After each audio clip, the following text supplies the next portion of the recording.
Hello, everyone. Good morning, good afternoon, whenever you're watching this. So, I wanted to talk with us today about loving your child as designed by God, right? The part of your child that has caused you the most pain, the most worry, is usually the part where God's intentional design for your child and for your family is most evident. And that sounds very contradictory, right? But that's where faith comes in and that's where trust comes in. And yes, I'm trying to turn off my phone as I talk so I don't get disturbed with it. So, as a parent, as a fellow parent, right, we're trained to look at what's wrong with our children or where things are not going well. But I want to encourage you today to start the process of retraining your mind and your brain to look at how did God design your child and look at your child from that lens, right? And not from a lens of deficiency or deficit or not enough or comparison, because God does not create children randomly or by accident. No child is an accident. Every child has been created by God with purpose, with design, and with intention and with dignity, and they are worthy, they are valuable, and it's so important and crucial that as parents we see our children that way. Because definitely your children know when that's not being done, right? And as parents, we want to do the best for our children. So I'm here to encourage you today as parents that your perception of who your child is, God's your perception of God's design for your child becomes stronger than the world's labels, right? Psalm 139, which I'm going to read real quick, from verse 13 to 16 says, "You made all the delicate inner parts of my body, and you knit me together in my mother's womb. Thank you for making me so wonderfully complex. Your workmanship is marvelous. How well I know it. You watched me being formed in utter seclusion as I was woven together in the dark of the womb. You saw me before I was born. Every day of my life was recorded in your book. Every moment was laid out before a single day had passed. How precious are your thoughts about me, oh God? They cannot be numbered." Now, if that doesn't make you stop and pause, I don't know what will, because that collection of verses just is a glimpse into how God sees us as parents, as children, how God sees us, and the amount of thought and wonder and design He puts into each of our lives, right? No matter what it looks like right now. And so this means that your child's life is not random.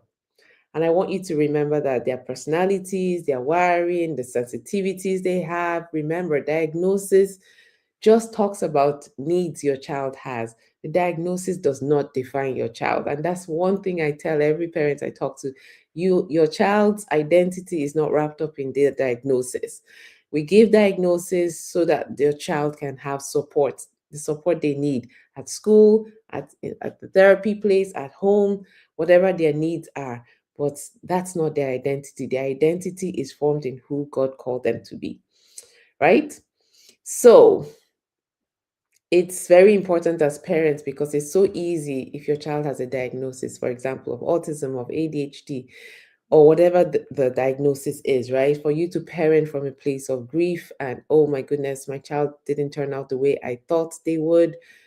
But I'm here to encourage you and just to remind you that God sees all of this, right? And God knows, He knew about it before your child ever showed up in your family. And He will equip you and He'll give you the capacity and all the empowerment and encouragement you need to parent your child well from a place of being seen the way God sees them. So, what can we do, right? How can we practically, how do we put this into practice in our everyday lives? And that's a great question. I'm glad you asked. So, the first place I want to start with is encouraging you to stop comparing your children to anyone else. It's so easy to look around and say, oh my goodness, that child is doing that at 2 years old. This child is saying two words together and mine isn't. Or this child makes good eye contact and mine doesn't. Or this child is excelling in whatever, in counting and doing all of the things and mine doesn't. But all that does for you as a parent is place their perceived deficits in front of you, and that's all you can see, right? All you can see is what they're not good at, and all you can see is what's not enough in their lives, and you completely miss the gifts that they are. Every child is a gift and has gifts placed inside of them. I just finished talking to a mom who I was evaluating her child for autism, and she told me that when she speaks to him, he glances at her and immediately turns away. But when she sings to him, he listens and comes running immediately. Can you believe that? So it's like he walks around the house singing. Now tell me if that's not a gift, right? So that's the kind of thing I encourage parents to do is how can you become a detective of your child and investigate all the amazing goodness God has placed inside of your child. And if you if you're busy comparing, you will overlook something like a gift like music. That child, I'm sure, as he grows up, will excel at music. He's already a singer, right? And he responds to song. So, and that definitely cuts down on frustration. So instead of mom getting upset that he doesn't pay attention to her when she speaks to him, she's recognized very early. She said even before he was one that he gravitated towards song. And that's how you can start to look at your child from the lens of God's design for your child. And that is simply amazing because I was telling her, yes, you got to boost that if he needs more music lessons or just put the instruments in front of him, whatever it is he needs to blossom in that gift. That's what we want to do for our children, right? Yes. So please do not compare your children to anyone else, any other children, because that definitely robs you of peace. It robs you of joy. It robs you of all the goodness that God has placed inside of your child and the reason he put them in your family. So, another important point I wanted to bring up is that you build support around who your child is. Don't force your child into every expectation without asking yourself this question. Is that expectation wise? Is that necessary for my child at this age, at this point in their life? Am I doing this because everybody else expects my child to be doing that? We want to really examine who our children are so that way we can place safeguards around them and not expose them to people who are going to put them down and not see them the way God sees them. And it's so critical it starts at home, right? Home is where the first teaching happens, home is where safety is, home is where love, they should experience love first, right? And so as parents, we want to make sure we put that safeguard in place. And also be ready to respond to outside voices that may come in and want to say things that will put your child down or put your child in a box and say your child can do the ABCD. So like I tell all the parents I give diagnosis to, the diagnosis of autism or ADHD, I say to them, I want you to remember that this diagnosis does not define who your child is and what they're capable of. And if anybody tells you that your child cannot speak, talk, will never live by themselves, nobody knows the answer to that question. Nobody can say that. So you never want to accept that input, right? Because then it starts to change your perception of who your child is, and definitely thoughts create our actions, right? So if your perception is already skewed, definitely your actions won't line up with how God would love you to parent, like parenting God's way, parenting by the book, parenting with the design and template God has set out for us, right? So it's important to speak life over your child, speak identity and belonging over your child every day.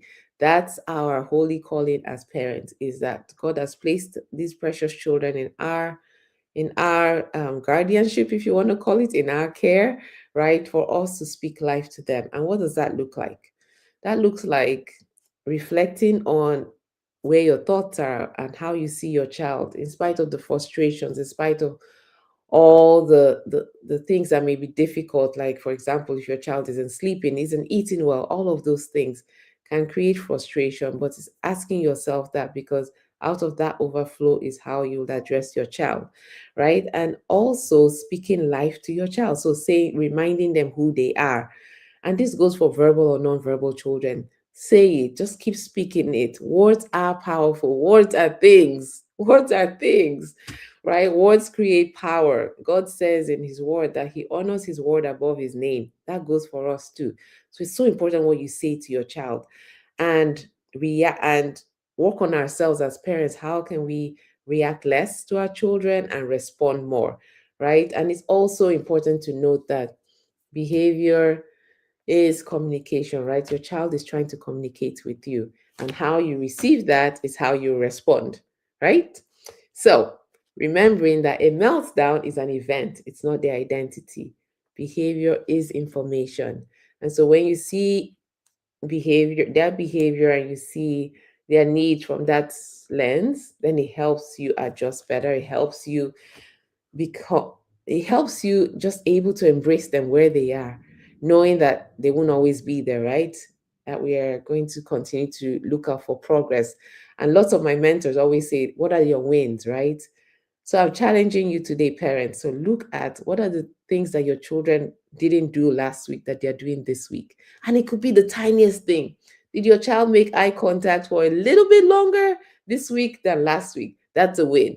Did your child say please and use their words more than they did last week? That's a win. Did your child follow your one step direction this week versus last week? That's a win. And the more wins we collect, the better the better we see our children, the better we feel ourselves as parents, the more joy is found in the home. And in this world that we live in, we desperately need joy in our homes, right? And so it all stems from what we're thinking and the thoughts in our minds, right? So I wanted to encourage you, right? We've talked a lot, and we've I think I've talked about two or three different things, but reflect, pause and reflect. Where are the places where you have compared your child? In what areas have you compared your child to others without seeing them clearly, right? What part of your child's design have you misunderstood? And how can you fix that? What strength, beauty, or pattern did you overlook in your child that's critical to who they are, right? How can you communicate this to your child this week to help them know that they are loved before performance? That your love for them is not based on how good they are and how many less tantrums they have, but it's based on who they are because they are God's valuable creature. Yes. And so our prayer, and my prayer for you today, is that you will ask God to open your eyes to see your child the way he sees your child. That's simple. Not through fear, not through comparison, not through pressure. Just ask God to help you to see your child, the dignity he's placed inside of your child, and to teach you, the parent, to teach your child with wisdom, with love, to respond to them with patience, as hard as it is sometimes. Yes, absolutely. Please respond to them.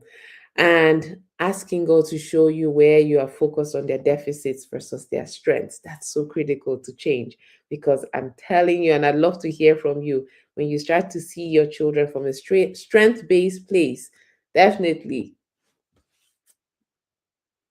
sky's the limit. It's amazing where and how things improve. So I have homework for you. So I want you to write down three strengths you see in your child this week, and one way you'll intentionally connect with them this week.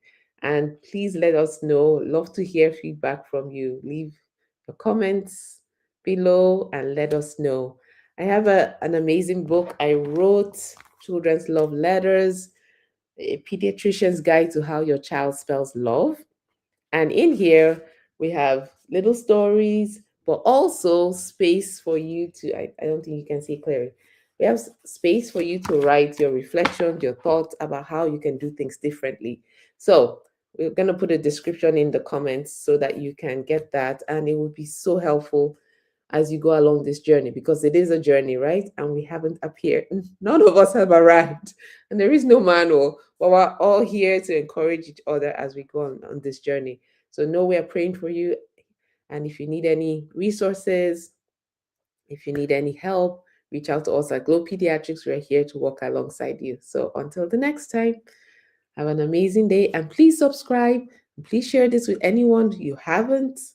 Please do, because we want lots and lots and lots and millions of parents to hear and be encouraged that they are not alone, they are not forgotten, and that they are amazing parents and that God has not left them. So take care and be blessed.